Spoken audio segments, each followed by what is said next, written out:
Pengantar ilmu kedokteran adalah mata kuliah dasar yang diperkenalkan kepada mahasiswa di awal pendidikan kedokteran. Tujuan utamanya adalah memberikan pemahaman menyeluruh tentang prinsip-prinsip dasar kedokteran, pengenalan terhadap tubuh manusia, serta dasar teori yang mendasari praktik medis. Mata kuliah ini sangat penting untuk memberikan fondasi yang kuat bagi mahasiswa kedokteran agar dapat memahami konsep-konsep medis yang lebih kompleks di semester-semester selanjutnya.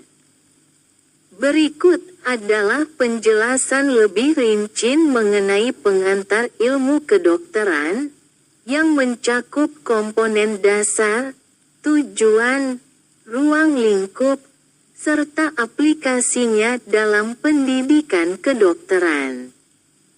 1. Tujuan pengantar ilmu kedokteran.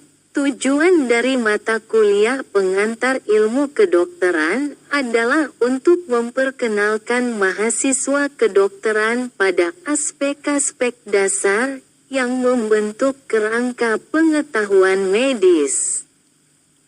Tujuan ini antara lain: a. Memberikan pemahaman dasar tentang kedokteran. Mahasiswa dikenalkan dengan dasar-dasar ilmu kedokteran yang mencakup berbagai cabang dan spesialisasi. Mereka belajar tentang sejarah kedokteran, prinsip etika medis, dan sistem kesehatan. B. Membekali mahasiswa dengan pengetahuan anatomi dan fisiologi manusia. Mahasiswa diperkenalkan dengan struktur tubuh manusia dan fungsi organ-organ tubuh, serta bagaimana tubuh manusia bekerja secara keseluruhan. C. Menumbuhkan pemahaman tentang peran dokter dalam masyarakat. Mengajarkan mahasiswa tentang tanggung jawab sosial dan profesional seorang dokter dalam pelayanan kesehatan masyarakat, serta peran pentingnya dalam pencegahan dan pengobatan penyakit. D. Memperkenalkan mahasiswa pada prinsip-prinsip etika kedokteran, mengajarkan mahasiswa tentang kode etik kedokteran, termasuk prinsip-prinsip dasar yang harus dipegang oleh dokter dalam memberikan pelayanan medis. E. Membangun dasar yang kuat untuk pembelajaran lanjutan. Memberikan landasan yang kuat dalam berbagai disiplin ilmu kedokteran, yang akan digunakan untuk mempelajari cabang-cabang ilmu kedokteran yang lebih spesifik seperti patologi, farmakologi, dan ilmu klinik. 2. Ruang lingkup pengantar ilmu kedokteran. Mata kuliah pengantar ilmu kedokteran mencakup berbagai topik yang penting untuk memahami kedokteran secara menyeluruh. Beberapa ruang lingkup yang biasanya diajarkan dalam mata kuliah ini antara lain: a. Sejarah kedokteran. Pengenalan terhadap perkembangan sejarah kedokteran sejak zaman kuno hingga modern. Pembelajaran ini meliputi tokoh-tokoh penting dalam dunia kedokteran, seperti Hippocrates, Avicenna, hingga penemuan penting dalam pengobatan modern. Contoh: pengenalan kepada prinsip Hippocrates tentang etika medis dan pengaruhnya terhadap perkembangan ilmu kedokteran. B. Sistem kesehatan. Memahami sistem kesehatan yang ada di dunia dan di Indonesia. termasuk sistem pelayanan kesehatan, struktur organisasi, serta kebijakan kesehatan yang mendasari perawatan medis. Contoh, pengenalan sistem pelayanan kesehatan primer, sekunder, dan tersier, serta peran rumah sakit dan fasilitas kesehatan lainnya. C. Etika kedokteran, pengenalan kepada kode etik kedokteran yang mengatur perilaku profesional seorang dokter, serta prinsip-prinsip dasar seperti beneficence, non-maleficence, otonomi, dan keadilan. Contoh, mengajarkan pentingnya informed consent, persetujuan yang diinformasikan dalam praktek medis. D. Anatomi dan fisiologi dasar, memperkenalkan mahasiswa pada struktur tubuh manusia, anatomi, dan bagaimana sistem organ berfungsi, fisiologi. Ini meliputi dasar-dasar pengetahuan tentang tubuh manusia yang akan menjadi fondasi untuk pembelajaran lebih lanjut tentang kesehatan dan penyakit. Contoh, memahami sistem peredaran darah, sistem saraf, serta sistem pencernaan pada manusia. E. Biokimia dasar, mengenalkan mahasiswa pada komponen kimia tubuh manusia, termasuk struktur dan fungsi molekul-molekul penting seperti protein, lemak, karbohidrat, dan asam nukleat. Contoh, pengenalan kepada metabolisme dasar dan proses-proses biokimia dalam tubuh. F. Mikrobiologi dan imunologi dasar, pengenalan terhadap mikroorganisme yang ada di tubuh manusia, serta sistem imun yang melindungi tubuh dari infeksi. Ini termasuk dasar-dasar imunologi, mikroorganisme patogen, dan cara tubuh merespons infeksi. Contoh, memahami peran bakteri, virus, dan sistem kekebalan tubuh dalam menjaga kesehatan. 3. Keterampilan dasar yang diperoleh. Setelah mengikuti mata kuliah pengantar ilmu kedokteran, mahasiswa diharapkan dapat menguasai beberapa keterampilan dasar berikut. A. Kemampuan berkomunikasi dengan pasien. Komunikasi adalah keterampilan penting dalam kedokteran.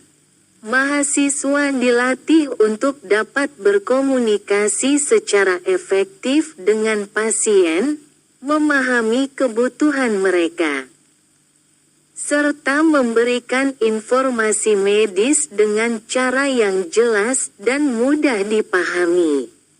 B.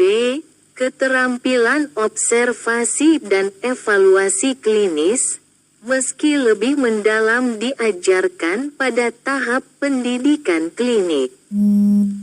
Pengantar ilmu kedokteran juga mengajarkan mahasiswa untuk mengembangkan kemampuan untuk mengamati dan mengevaluasi tanda-tanda klinis yang penting pada pasien, seperti pengukuran tekanan darah dan deteksi gejala penyakit.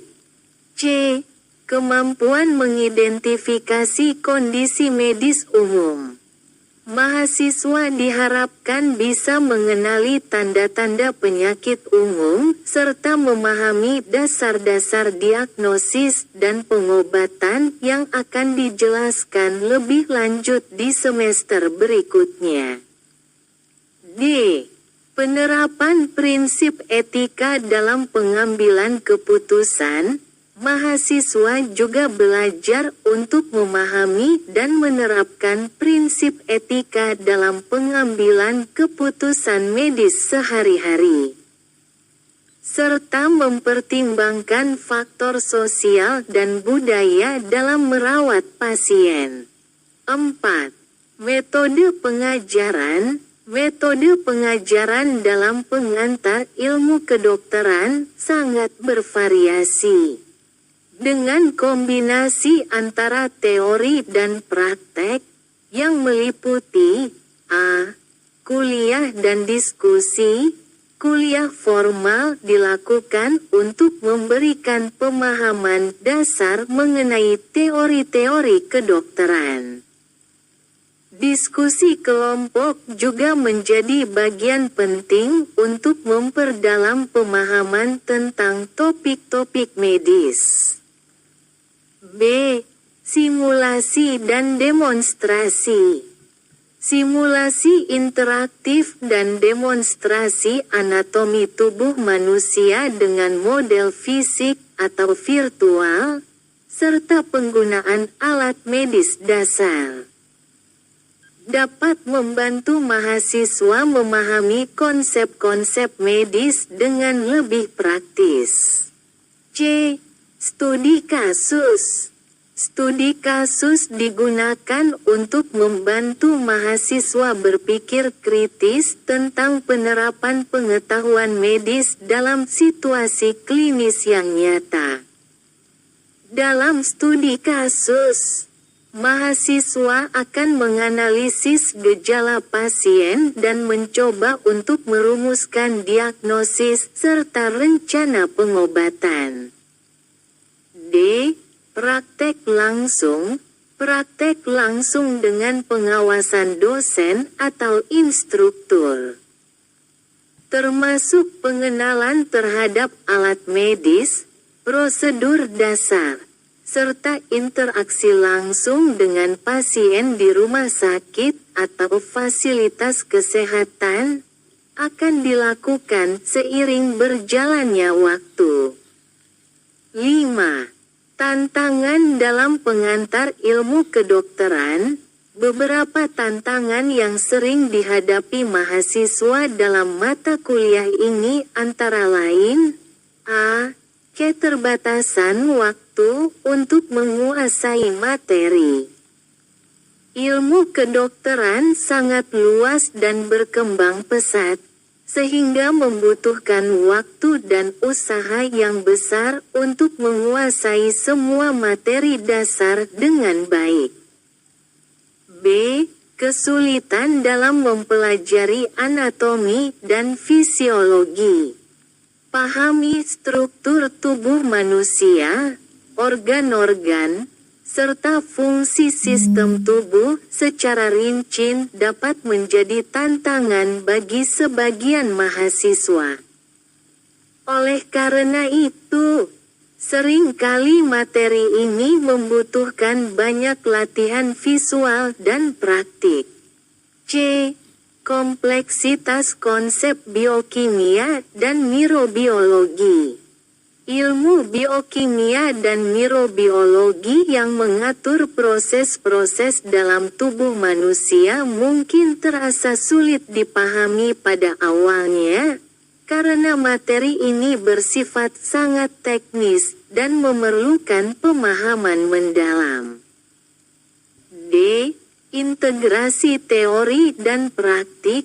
Menggabungkan teori yang diajarkan dengan aplikasi praktis dalam kehidupan sehari-hari di klinik atau rumah sakit bisa menjadi tantangan, khususnya saat berhadapan langsung dengan pasien. 6. Kesimpulan, pengantar ilmu kedokteran adalah mata kuliah dasar yang sangat penting dalam pendidikan kedokteran, yang bertujuan untuk memberikan pemahaman menyeluruh tentang prinsip dasar kedokteran, anatomi tubuh manusia, etika kedokteran, dan sistem kesehatan. Mata kuliah ini memberikan pondasi yang kokoh bagi mahasiswa kedokteran untuk belajar lebih dalam mengenai ilmu kedokteran dan melatih keterampilan klinis yang akan digunakan dalam praktik medis profesional mereka. Dengan pemahaman yang baik tentang topik-topik dasar ini, mahasiswa dapat mempersiapkan diri untuk tantangan medis yang lebih kompleks di masa depan.